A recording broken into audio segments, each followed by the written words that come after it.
Good morning, Jeremy. Now, you've once again brought in a little prop this morning, which is a letter. Don't you love the way letters from this period, they always look the same? Everyone had the same handwriting, which is beautiful handwriting. Yes, it's very tiny, neat handwriting, isn't it? Yeah, this is from 1907. So it's dated October the 1st, 1907, Allansford. Yes. Who is this letter from? Because there's a bit of a mystery associated with this, It was written by Peter Adam, who was a Scots immigrant, and he had been a ship's carpenter by trade. But when he came to Australia and came to this district in the 1850s, 1854 he arrived, he then became a contractor, used those skills. He worked with his brother-in-law, Arthur Kinnear, and they were primarily bridge builders, but they did a lot of contracts in the district, and then they took land and became farmers, and probably worked part-time in the off-farming season doing contract work. And he didn't marry, and however his sister had married into my family. And when I was going through some family papers recently, I discovered the letter, and he'd submitted it to Edward Vidler with his £1, 1 shilling payment and his photograph to go on the Pioneer Board. So I was quite excited about that. Right. Yeah, it tells us a bit about the process of how these submissions were made. Right. So this was a self-nomination?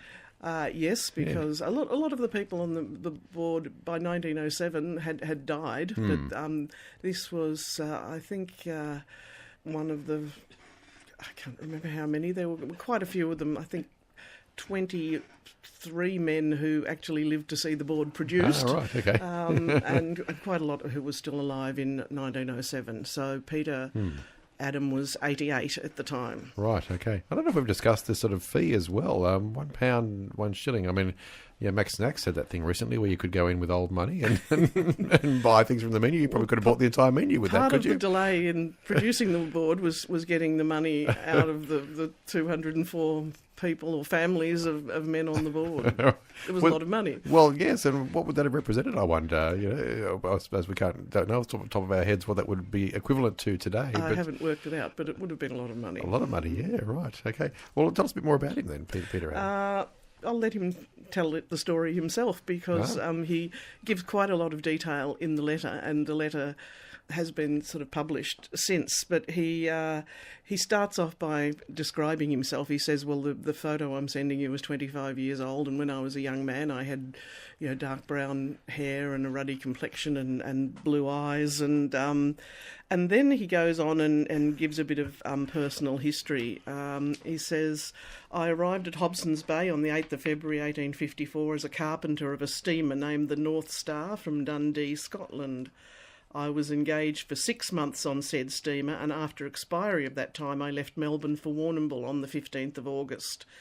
There were no steamers in Western District trade at the time, so I had to take passage in a sailing vessel, a schooner named Mary Smith. We were a week on the passage, arriving at Warrnambool on the 22nd of August. The first work I was doing was a carpenter on a bridge over the Hopkins River at the Breffni Hotel, which is now Framlingham, on the 24th of November 1854, at £1, 5 shillings a week, and £2 for board at the hotel. Right. Afterwards I came to Tooram, and in company with others built the big ferry punt.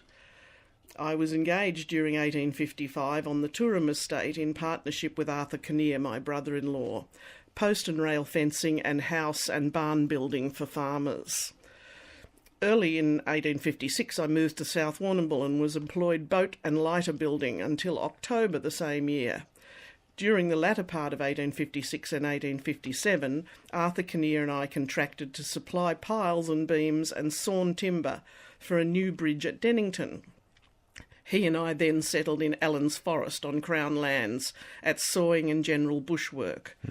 We continued there until 1865. Arthur Kinnear died on 14th of April 1861. My sister Margaret Kinnear and I selected land at Mapunga under Grant's Land Act in 1865, where we now live. My sister died December 1872.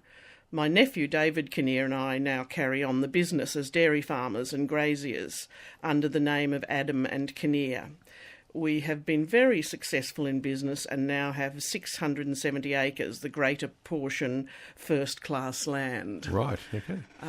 So he was the probably the last surviving member of that generation of his family, and he passed the letters on. The letters that he wrote to my Auntie Mary were with the pile of letters, and I just thought it was another one of those until I spotted Vidler's name on it. Right. And then it sort of mystified me a bit, because I thought, well, this letter's addressed to Vidler and obviously got there because it's, the photo was with it and it's on the board. But I then did some more work and looked up his death date, and although he says right at the end of the letter that he's fit and healthy at 88, he died within a month of writing the letter. Oh, really? Right. So I think that's possibly when Vidler sent the letter back to his next of kin, my Aunt Mary. Right, I see. Yeah. And that's why she's she's come across it. Right. Do you have these sorts of letters for all the people who are on the board? No, we right. don't. But and the other thing that happened, we do have a lot of obituaries of them that were written in the Standard at the time. Right. And Vidler's possibly passed that information onto the Standard because, again, the letter, all the details that I've just read out appear in the obituary. So that's an interesting sort of quirk in the historical process too, where the letter went, and obviously, and I've just read from it out of the Shire history. So C. Sayers, the Shire historians, obviously either read the Standard version or somehow some other version of the letter. Fantastic. Lovely to have that letter as well. It's a nice piece of history. Janet, thanks again very much. Thanks, Jeremy.